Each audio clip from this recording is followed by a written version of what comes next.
All right, we have a very astute question here from someone who's been thinking through the way that the passages and the sermons have been relating. And here's the question: referencing Mark chapter 9. In Mark chapter 9, verse 18, the disciples couldn't cast out the boy's evil spirit from childhood. Jesus then asked the father some questions and responded to the father's small faith and cast out the spirit. In Mark chapter 6, Jesus could do a few miracles in his hometown. He wondered at their determined unbelief. Later, he gave disciples authority over unclean spirits in verse 7 as they traveled in villages and they cast out many demons in verse 13. Could you clarify what differences were between the miracle workings between these two chapters? Was it simply lack of prayer? No, I don't think it was simply lack of prayer. I actually believe that when Jesus sent out the 70, it says specifically in that text that he gave them authority to cast out demons.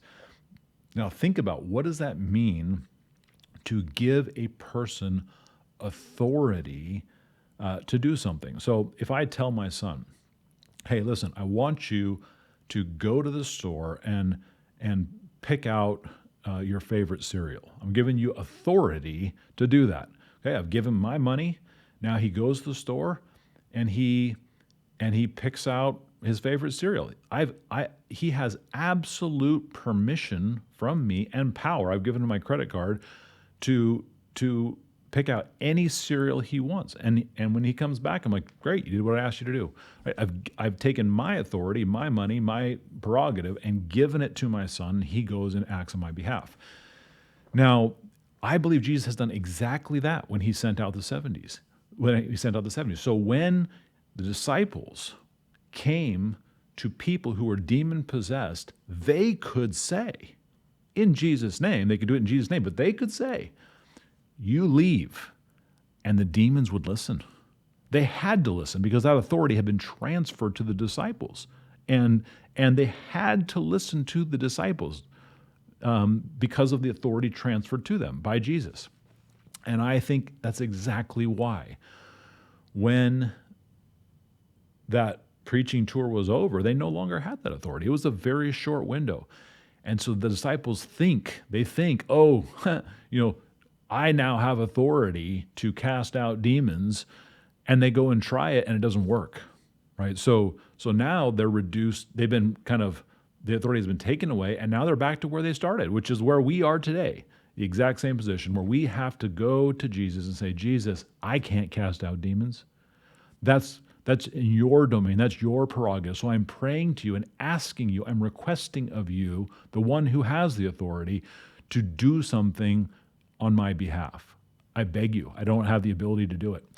And at that point, we have to turn over our desire to the Father and let him lead with his authority. So I think that's the fundamental difference.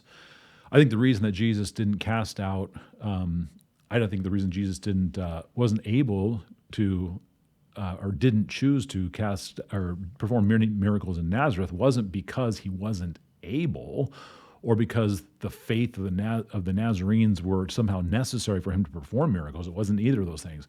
I think it was he understood from the beginning that no amount of miracle would change their thinking.